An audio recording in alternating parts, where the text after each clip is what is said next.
दोस्तों मार्च का महीना खत्म होते ही गेहूं की फसल पूरी तरह से हार्वेस्ट हो जाती है और जो खेत हैं वो खाली हो जाते हैं। तो अब हमारे किसान भाइयों के दिमाग में एक प्रश्न होता है कि अब वो कौन सी फसलें लगाएं जिससे कि कम से कम समय के अंदर एक बढ़िया से बढ़िया मुनाफा मिल सके। खासकर वो किसान भाई जो गेहूं की कटाई के बाद धान की खेती लगाते हैं, लेकिन धान के बजाय ऐसी कौन सी सब्जी वर्गीय फसल लगाएं जिससे कि कम से कम खर्चे के अंदर बढ़िया से बढ़िया उत्पादन और बढ़िया से बढ़िया कमाई हो सके। इसलिए ऐसी हो जिन पर गर्मी का इफेक्ट ना पड़े और जब भी उन्हें मार्केट के अंदर लेके जाएं उन्हें एक शानदार और बढ़िया रेट मिले। तो स्वागत करता हूं आपके अपने यूट्यूब चैनल माई स्मार्ट किसान पर। दोस्तों यदि आप हमारी वीडियो पर पहली बार आए हैं तो कृपया करके चैनल को सब्सक्राइब कर लो, पास वाले बेल आइकन घंटे को प्रेस कर लें ताकि अगली वीडियो का नोटिफिकेशन मिल जाए। तो चलिए शुरू करते हैं। आज की इस वीडियो में आपके लिए ऐसी चुनिंदा फसलें लेकर आए हैं जिनके बाजार भाव आपको साल भर मिलेंगे। दोस्तों बहुत से ऐसे किसान भाई हैं जो एक बार फसल लगाकर एक ही बार में हार्वेस्ट कर लेते हैं। परंपरागत खेती करते हैं तो आप इनकम नहीं कर पाएंगे, आपको कुछ अलग करना पड़ेगा, कुछ डिफरेंट करना पड़ेगा, तभी आप इनकम कर सकते हैं। तो दोस्तों आप 1-2 एकड़ में सब्जी वर्गीय फसल से शुरुआत कर सकते हैं, क्योंकि सब्जी वर्गीय फसल में आपको रोजाना के रोजा इनकम होती रहेगी। तो सबसे पहले नंबर पर हमने जो फसल लिया वह है धनिया की फसल लगाई, क्योंकि धनिया की फसल कम समय में तैयार होकर आपको एक बढ़िया रेट दे सकती है। क्योंकि जैसे जैसे गर्मी बढ़ती जाती है और धनिया के जो डिमांड है वो मंडियों में अक्सर बनी रहती है, तो आप धनिया लगाइए। आपने देखा होगा कि गर्मियों के दिन में धनिया के जो रेट होते हैं वो 100 रुपये से लेकर 150 रुपये तक रेट जाते हैं। तो दूसरी फसल के रूप में आप गेहूं की कटाई के तुरंत बाद बैंगन की फसल लगा सकते हैं। बहुत से ऐसे किसान भाई हैं जो ज़्यादातर बैंगन की खेती करते हैं, तो आप भी बैंगन की खेती कर सकते हैं। यदि आप कहीं से बैंगन की जो नर्सरी है वो परचेज कर सकते हैं या पहले से ही आपने बैंगन की नर्सरी तैयार की है, तो आपके लिए बेस्ट रहेगा कि आप बैंगन की खेती कीजिए।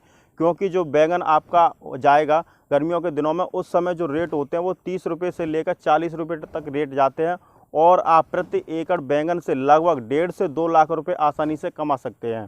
तो मैं आपको सजेस्ट करूंगा कि आप बैंगन की खेती जरूर कीजिए। तीसरी फसल के रूप में दोस्तों आप लौकी की फसल लगा सकते हैं। जी हाँ दोस्तों, यदि फरवरी माह में जो आपने लौकी की फसल लगाई है, अधिक गर्मी पड़ने के कारण जो लौकी की क्वालिटी है वो काफ़ी ख़राब हो जाएगी, जिससे कि जो लौकी का उत्पादन है वो प्रभावित हो जाएगा। और 30 से 35 दिन बाद जब आपकी लौकी मंडी के अंदर जाएगी तो जो आपकी क्वालिटी है वो काफ़ी अच्छी क्वालिटी होगी, और अच्छी क्वालिटी होने के कारण जो आपके लौकी के रेट हैं वो आपको बहुत ही शानदार मिलने वाले हैं।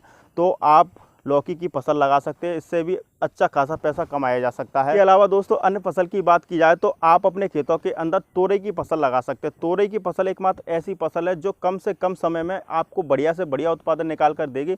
गर्मियों के टाइम में तोरई के जो रेट होते हैं वो काफ़ी अच्छे रेट होते हैं, 30 रुपये से लेकर 40 रुपये तक रेट आपको देखने को मिल जाते हैं। और जो तोरई का प्रोडक्शन होता है वो रेगुलर निकलता रहता है, रोज़ के रोज़ इसका प्रोडक्शन आपको तोरई देती रहती है। दोस्तों एक और शानदार फसल की बात की जाए तो आप अपने खेतों के अंदर भिंडी की फसल लगाइए। भिंडी एक मात्र ऐसी फसल है जो आपको ज़्यादा से ज़्यादा उत्पादन निकाल कर देगी और इसमें पैसा भी बहुत ज़्यादा होता है।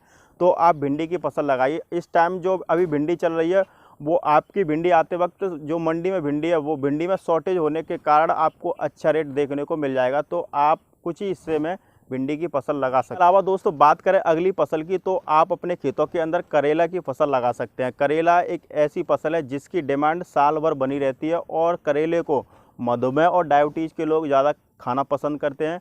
जैसे जैसे गर्मी बढ़ती जाती है करेले की जो डिमांड है वो भी बढ़ती चली जाती है, और गर्मियों के सीज़न में जो करेले के रेट हैं वो आपको 70 से 80 रुपये के भाव आपको देखने को मिल जाएंगे मंडी के अंदर।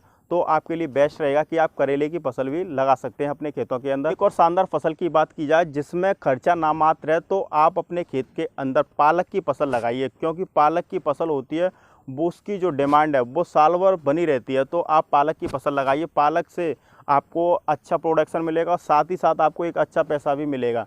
पालक की फसल आप सीधे बेड या क्यारियों में लगा सकते हैं, इसमें ज़्यादा एफर्ट लगाने की ज़रूरत नहीं है। कम सिंचाई के अंदर पालक की फसल को तैयार किया जा सकता है और आप इसे आसानी से हार्वेस्ट कर मंडी के अंदर बेच सकते हैं। तो आप पालक की फसल भी लगा सकते हैं। और अन्य फसल की बात की जाए दोस्तों तो आपको कम पैसे के अंदर आप खीरे की फसल लगा सकते हैं। खीरे की फसल से भी आप शानदार और बढ़िया उत्पादन निकाल सकते हैं, पैसे भी अच्छे खासे कमा सकते हैं। तो आप खीरे की फसल लगाइए। खीरे की बुआई करते समय किसान भाइयों हमें कुछ सावधानियां रखनी चाहिए, जैसे कि बीज सिलेक्शन। बहुत से किसान भाई क्या करते हैं कि घर के बीज का इस्तेमाल कर देते हैं, जिससे कि जो आधे से ज़्यादा पौधे होते हैं वो जर्मिनेशन नहीं होते हैं, जिससे जो आपका पैसा है वो बेकार चला जाता है, आपकी मेहनत भी बेकार चली जाती है। तो आप जब भी फसल लगाएं खीरे की तो हाइब्रिड बीज का ही सिलेक्शन करें, जिससे कि आपको जो पौधे की क्वालिटी है वो अच्छी मिले और जो खीरे की क्वालिटी है वो भी काफ़ी अच्छी मिले। तो आप खीरे की फसल लगाइए। बात करें खीरे की फसल से प्रति एकड़ कितना उत्पादन निकाल सकते हैं, तो आप 1.5 लाख से 2 लाख रुपए आसानी से खीरे की फसल से उत्पादन। दोस्तों अन्य फसल की बात की जाए तो आप अपने खेतों के अंदर कद्दू की फसल लगा सकते हैं। कद्दू की फसल से आपको उत्पादन बहुत अच्छा मिलेगा। एक बार आपको इसके रेट काफ़ी कम देखने को मिल सकते हैं, लेकिन इसका जो उत्पादन है वो अन्य फसलों की अपेक्षा बहुत ही ज़्यादा होगा। कद्दू के फल होते हैं वो आपको 10 किलो के 15 किलो के फल देखने को मिल जाएंगे। इसलिए आप कद्दू की फसल लगाइए। कद्दू की फसल से भी आप शानदार उत्पादन निकाल सकते हैं। इसकी भी डिमांड काफ़ी अच्छी होती है मंडी के अंदर, तो आप कद्दू की फसल लगाइए। तो दोस्तों ये थी कुछ चुनिंदा फसलें जिन्हें आप गेहूं की कटाई के बाद तुरंत लगा सकते हैं और आप एक अच्छा खासा पैसा कमा सकते हैं। तो दोस्तों आज का वीडियो आपको कैसा लगा कमेंट करके हमें ज़रूर बताइए। वीडियो पसंद आई हो तो वीडियो को लाइक करें, चैनल को सब्सक्राइब करें। जय जवान जय किसान।